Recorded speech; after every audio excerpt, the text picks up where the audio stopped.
औज़ुबिल्लाहिमिनश्शैतानिर्रजीम बिस्मिल्लाहिर्रहमानिर्रहीम। आज के इस लेक्चर में हम डिस्कस करेंगे कंडीशनल सेंटेंसेस।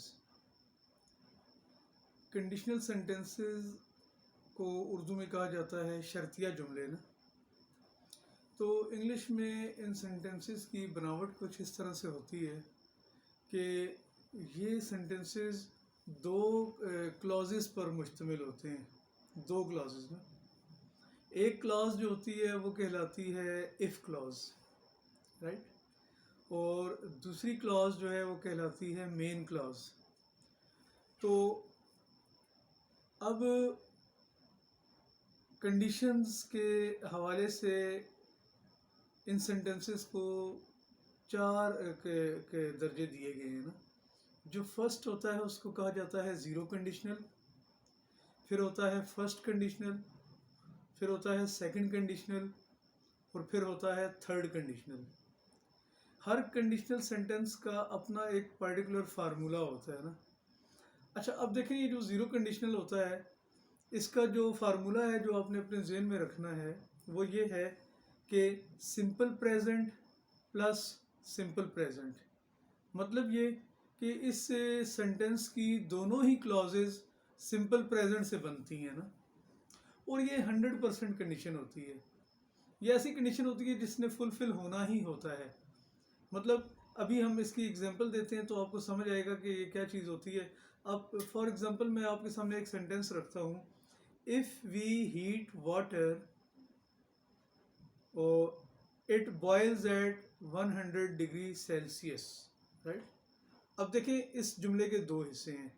पहला हिस्सा है इफ़ वी हीट वाटर, अगर हम पानी को गर्म करते हैं तो ये 100 डिग्री सेंटीग्रेड पर बॉयल करता है। मतलब अब ये जो कंडीशन है कि वाटर को हीट करने के साथ उसका 100 डिग्री सेंटीग्रेड के ऊपर बॉयल हो जाना, ये 100% कंडीशन है, इसने फुलफिल होना ही है हर सूरत में। तो यहाँ पर जो प्रोबेबिलिटी है वो 100% की है। तो ये आपने याद रखना है, ज़ीरो कंडीशनल में जो प्रोबेबिलिटी होती है वो 100% की होती है। और फार्मूला क्या होता है, दोनों क्लॉजेज इसकी, इफ़ क्लॉज भी सिंपल प्रेजेंट में होती है और इसकी मेन क्लॉज जो है वो भी सिंपल प्रेजेंट में होती है। ये उम्मीद है कि आपको समझ आ गया होगा। अच्छा, जो दूसरी काइंड है वो होती है फर्स्ट कंडीशनल। अच्छा, अब फर्स्ट कंडीशनल जो होती है उसका जो फार्मूला है वो है simple present plus simple future. इसमें जो इफ़ क्लॉज है वो है सिंपल प्रेजेंट और जो इसकी मेन क्लॉज है वो सिंपल फ्यूचर में है। जैसे मैं कहता हूँ if you work hard you will succeed. If you work hard, देखें इफ़ यू वर्क हार्ड ये सिंपल प्रेजेंट टेंस है, फिर कॉमा लगेगा उसके बाद, फिर main clause you will succeed, तुम कामयाब हो जाओगे। अगर तुम मेहनत करते हो तो तुम कामयाब हो जाओगे, राइट। तो इसको हम कहते हैं sentences of first conditional, right, या यूँ कह लेंगे first conditional sentences.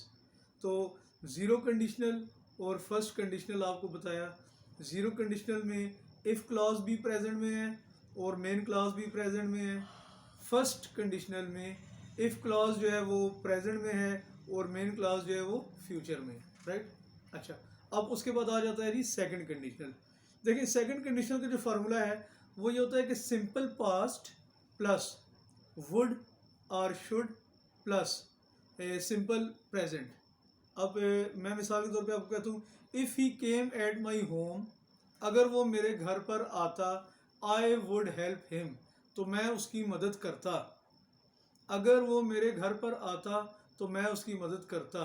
If he came at my home, came, देखें केम जो है यहाँ पर पास्ट फॉर्म है, इसका मतलब ये सिंपल पास्ट है। If he came at my home, फिर कॉमा लगेगा, फिर main clause I would help him, तो मैं उसकी मदद करता। तो ये इसका बनाने का तरीका है कि हम क्या करेंगे कि सिंपल पास्ट के साथ वुड या शुड वगैरह इसका इस्तेमाल होगा और उसके बाद जो है हम वो सिंपल प्रेजेंट यूज़ करेंगे। अच्छा जी, अब उसके बाद देखें जो थर्ड कंडीशनल के सेंटेंस है इसमें पास्ट परफेक्ट इफ़ क्लॉज, फिर उसके बाद वुड हैव, शुड हैव या माइट हैव और फिर third form of the verb use होती है, ठीक है। इसकी एक एग्जांपल कि if he had worked hard, कि अगर उसने मेहनत की होती, if he had worked hard, देखिए पास्ट परफेक्ट में बात जा रही है, हैड के साथ थर्ड फॉर्म ऑफ वर्ब आ रही है ना, तो past perfect tense, if he had worked hard, अच्छा ही वुड हैव सक्सीडेड, तो वो पास हो जाता। मतलब ये एक इमेजिनरी सी कंडीशन है ना, ऐसी कंडीशन है जिसकी प्रोबेबिलिटी जो है वो बहुत यानी कि यूँ कह लेंगे ना होने के बराबर इसकी प्रोबेबिलिटी रह जाती है। ये एक इमेजिनेशन रह जाता है कि अगर उसने मेहनत की होती तो वो पास हो चुका होता या वो पास हो जाता, राइट। तो इसको कहा जाता है जी थर्ड कंडीशनल। तो याद रखें कि जो कंडीशनल्स होते हैं उसकी चार काइंड्स होती हैं। जो पहली काइंड है उसको कहा जाता है zero conditional, simple present plus simple present. ये इसका फार्मूला है if clause plus main clause. If clause भी सिंपल प्रेजेंट में और मेन क्लॉज भी सिंपल प्रेजेंट में। उसके बाद जो होता है फर्स्ट कंडीशनल, वो उसके लिए आप कहेंगे कि simple present plus simple future, right, simple present plus simple future. और फिर उसके बाद जब सेकंड कंडीशनल होगा सिंपल पास्ट प्लस वुड और should plus simple present, right. और फिर जो थर्ड कंडीशनल होगा वो past perfect, would have, should have, might have plus third form of the verb. तो ये होते हैं जी कंडीशनल सेंटेंसेस। उम्मीद है कि आपको समझ आ गया होगा। उसको आप डेली बेसिस पर इनको प्रैक्टिस करें, इन सेंटेंसेस को पढ़ें। और असल चीज़ ये है कि आपको इफ़ क्लॉज का और मेन क्लॉज का फ़र्क पता होना चाहिए। अगर वो आपको बेहतर अंदाज में क्लियर होगा, देखिए इफ़ क्लॉज जो होती है that is called the dependent clause, और मेन क्लॉज जो होती है वो इनडिपेंडेंट क्लॉज होती है ना, वो किसी के ऊपर डिपेंड नहीं कर रही होती।